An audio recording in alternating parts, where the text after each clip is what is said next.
Hello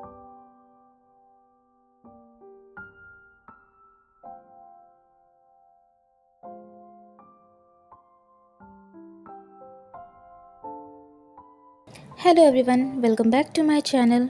ये bride of the water god fan fiction का part 4 है। अगर आप मेरे चैनल पर नए आए हो तो प्लीज़ पहले के वीडियोस भी ज़रूर चेक कर लीजिएगा। तो बिना किसी देरी के चलिए वीडियो स्टार्ट करते हैं। लास्ट पार्ट में हमने देखा था कि वेइंग और लैंज़ैन बेड पर लेटे हुए थे, लेकिन वेइंग को नींद नहीं आ रही थी। उसके दिल में एक अजीब सा डर समाया हुआ था जो उसे सोने नहीं दे रहा था। वेइंग सोचता है कि वैंगजी को उसके क्लोथ्स नहीं निकालने चाहिए, क्योंकि वो और वैंगजी तो स्ट्रेंजर्स हैं ना। और ऐसा तो बिल्कुल भी नहीं होना चाहिए था जो उसने अपने क्लोथ्स वैंगजी की गोद में बैठ कर के ही निकाले थे, और उसने वैंगजी को खुद को सपने में देखने के लिए भी कहा था। वेइंग सोचता है कि क्या वो टाइम को वापस मोड़ सकता है और फिर वैंगजी को जगाकर उससे कहे कि वो तो सिर्फ मजाक कर रहा था। लेकिन अगर वो वैंगजी को जगाता तो वैंगजी को पता चल जाता कि वेइंग उसी के बारे में सोच रहा था। वेइंग को अभी भी क्लियर नहीं था कि वो और वैंगजी मैरिड भी हैं या नहीं, लेकिन वेइंग एक बात तो क्लियरली जानता था कि वो ये शादी नहीं करना चाहता था। अगली सुबह जब वेइंग की आंख खुलती है तो वो देखता है कि वैंगजी उससे थोड़ी दूर पर ही बैठा था और वो वेइंग को ही देखे जा रहा था। ऐसा लग रहा था मानो वैंगजी वेइंग के उठने का ही इंतज़ार कर रहा हो। कमरे की खिड़की से हल्की हल्की रोशनी कमरे के अंदर आ रही थी। वेइंग वैंगजी की तरफ अपना हाथ बढ़ाते हुए वैंगजी को टीस करते हुए कहता है, हस्बैंड प्लीज़ बेड पर आओ ना। लेकिन वैंगजी उसको कोई जवाब नहीं देता। वेइंग को वैंगजी का मूड कुछ ठीक नहीं लग रहा था। वो सोचता है कि क्या मैंने अपने क्लॉथ्स वैंगजी के ऊपर बैठे बैठे ही खोले थे, इसकी वजह से वैंगजी मुझसे नाराज़ है, या मैंने नींद में वैंगजी से कुछ कह दिया था, या फिर कहीं वैंगजी को ये तो नहीं पता चल गया कि मैं क्या प्लान कर रहा हूँ। वो बेड से उतरकर वाटर गॉड वैंगजी के बगल में बैठ जाता है। उसके दिल की धड़कनें बहुत तेज़ हो गई थी। वो वैंगजी से पूछता है, क्या हुआ वैंगजी। वेइंग बहुत घबराया हुआ था वैंगजी के गुस्से को देखकर।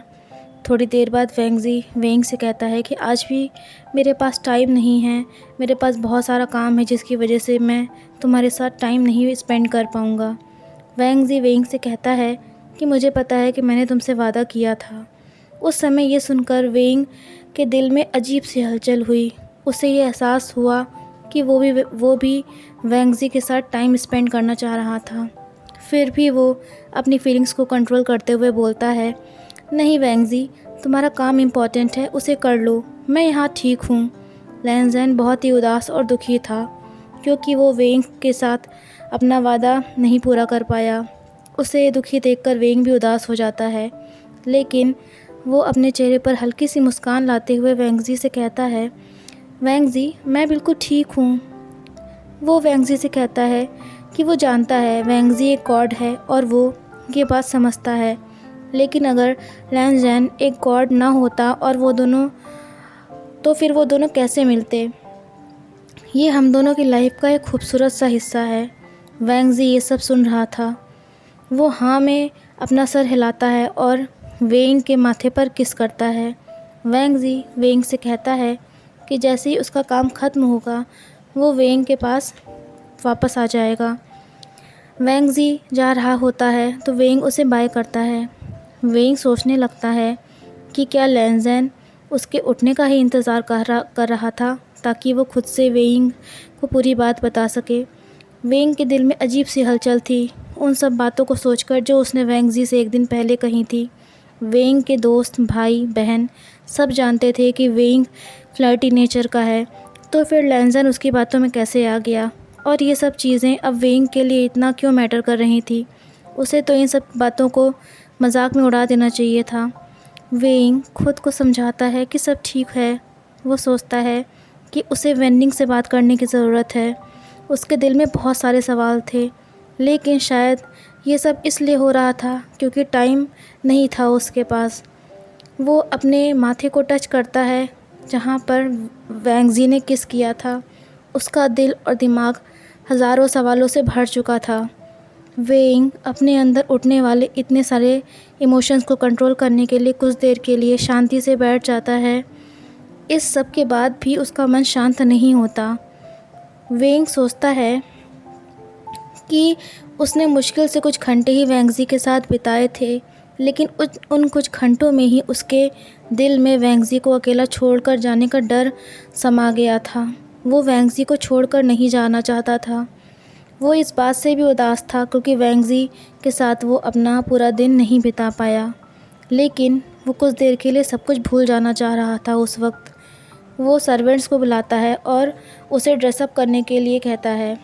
वो जल्दी जल्दी वेनिंग से मिलने के लिए क्लाउड रिसेस के बाहर जाने लगता है।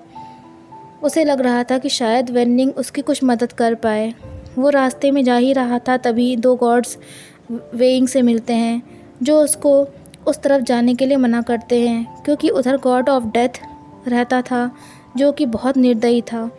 इसलिए योर हाइनेस, आप उधर मत जाइए, आपकी जान को खतरा हो सकता है। वेइंग उन सब के सामने नाटक करते हुए उनसे झूठ बोलता है कि मैं शायद रास्ता भूल गया हूँ, ताकि उन दोनों गॉड्स को वेइंग की बात पर भरोसा हो जाए। वेइंग उन दोनों गॉड्स के जाने का इंतज़ार करता है ताकि वो फिर से वेनिंग से मिलने के लिए उस रास्ते पर आगे बढ़ सके। वो वेइंग की बात पर भरोसा हो सके। जब वेइंग देखता है कि दोनों गॉड्स चले गए, वो फिर से उसी रास्ते पर चलने लगता है। फाइनली वो वेनिंग से मिलता है। वो वेइंग को देखकर कंफ्यूज्ड भी था और वरीड भी था। वेइंग का चेहरा बहुत ही उदास था। उसके चेहरे से ही लग रहा था कि न जाने कितने सवाल उसके दिमाग को घेरे हुए हैं। वेनिंग उसकी ये हालत देखकर थोड़ा सा परेशान हो जाता है। वो वेइंग से कहता है, योर हाइनेस, मैं आपकी क्या हेल्प कर सकता हूँ? इस पर वेनिंग से पूछता है कि क्या वो उसकी एक मदद कर सकता है। वेनिंग कुछ देर सोचता है और हाँ में अपना जवाब देता है। वेइंग उससे कहता है कि तुम तो ह्यूमंस के क्षेत्र में जाते हो ना, और तो तुम ये भी देख सकते हो कि वहाँ क्या हो रहा है। इस पर वेइंग से कहता है कि वो ह्यूमंस के क्षेत्र में जाता तो है, पर तब जब कोई बड़ा डिज़ास्टर धरती पर आया हो और काफ़ी सारी आत्माओं को यहाँ वापस लाना होता हो। वेइंग कहता है, इसका मतलब ये है कि तुम जाते तो हो ना, वहाँ पर जा तो सकते हो, मेरी मदद तो कर सकते हो ना।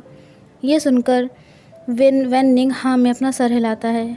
वेनिंग से कहता है कि क्या तुम वहाँ जाकर पता कर सकते हो कि मेरे भाई बहन कैसे हैं? तुमको तो कोई और रोकेगा भी नहीं। तुम तो अपने हिसाब से अपने काम करते हो सारे।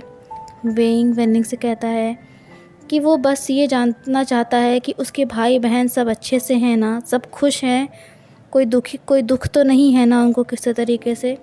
मैं उनके पास वापस जाऊंगा एक दिन, लेकिन अभी मैं नहीं जा सकता। लेकिन मैं ये जानना चाहता हूँ कि अभी उनकी लाइफ में क्या चल रहा है, कोई इम्पोर्टेंट चीज़ तो नहीं हो रही उनकी लाइफ में। वेनिंग ये सब सुनता है और वेइंग से कहता है कि आप वाटर गॉड लैंसेन से अलग क्यों होना चाहते हैं आखिरकार? क्लाउड रेसेस में ना ही कोई वॉर है, ना ही कोई बीमारी है, यहाँ पे किसी तरीके की कोई परेशानी भी नहीं है। आप आराम से यहाँ रह सकते हो।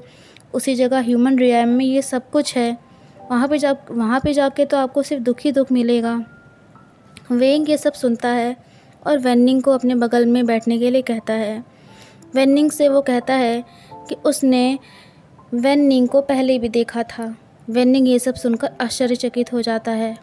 वेनिंग से बताता है कि जब उसके माता पिता की मृत्यु हुई थी तब उसने वेनिंग को देखा था। वेइंग बहुत छोटा था उस वक्त और बहुत डरा भी हुआ था वेनिंग को देख करके, क्योंकि उसके माता पिता उसकी आंखों के सामने तड़प रहे थे। वेइंग से सॉरी कहता है। इस पर वेइंग उससे कहता है कि तुम सॉरी क्यों बोल रहे हो, तुम्हारी कोई गलती नहीं है। मेरे माता पिता बहुत दर्द में थे और गॉड ऑफ डेथ ने उनको मृत्यु देकर उनको उनकी तकलीफ़ से मुक्त किया था। वेइंग से कहता है कि आपकी मदर बहुत अच्छी थी, बहुत ही अच्छी नेचर की थी। वेइंग की माँ ने गॉड ऑफ डेथ के बारे में हमेशा सबसे अच्छा ही बोला था। वेइंग के दिमाग में लैंसेन का ही ख्याल सुबह से चल रहा था। न जाने क्या होता है। वो वेनिंग से पूछता है कि क्या लैंज़ेन को उसकी माँ के बारे में पता है, क्योंकि लैन शीचेन ने उसकी माँ के बारे में बोला, लैन शीरेन ने उसकी माँ के बारे में बोला कि वो बहुत अच्छी थी, लेकिन आज तक लैंज़ेन ने कोई जवाब नहीं दिया था, कुछ भी नहीं बताया था वेइंग को। वो वेनिंग से पूछता है कि वेनिंग से पूछता है कि लैंज़ेन ऐसा क्यों है। वो वेनिंग से कहता है कि लैंज़ेन आखिरकार उसके साथ इतना अच्छे से क्यों पेश आ रहा है और वो इतना पेशेंट कैसे है उसके साथ। वेइंग को जवाब देते हुए कहता है कि हो सकता है वाटर गॉड आपको पसंद करने लगे हों। वेइंग कहता है कि मुझ में ऐसा है ही क्या जो मुझ में कोई पसंद करे। मैं इतना फ्लर्टी नेचर का हूँ, मैं इतना परेशान करता हूँ सबको। मैंने वेंगजी के अंकल को इतना परेशान किया, मैंने वेंगजी को इतना परेशान किया। लैंज़ेन को इतना परेशान करने के बाद भी वो मुझे क्यों पसंद करने लगा है। और यहाँ तक तो क्लाउड रिसेस में कोई गॉड भी मुझे पसंद नहीं करता। इस बात पर वेइंग से कहता है कि आपका दिल बहुत अच्छा है, आपने अपनी सिस्टर की खुशी के लिए खुद को सेक्रीफाइस किया। आपके माता पिता की मृत्यु के बाद भी आप हमेशा खुश रहते हो और दूसरों को भी खुश रखते हो। ऐसा हो सकता है कि वाटर गॉड इसीलिए आपको इतना पसंद करने लगे हों। ये सब सुनकर वेनिंग से कहता है कि आखिरकार तुम किसकी साइड हो।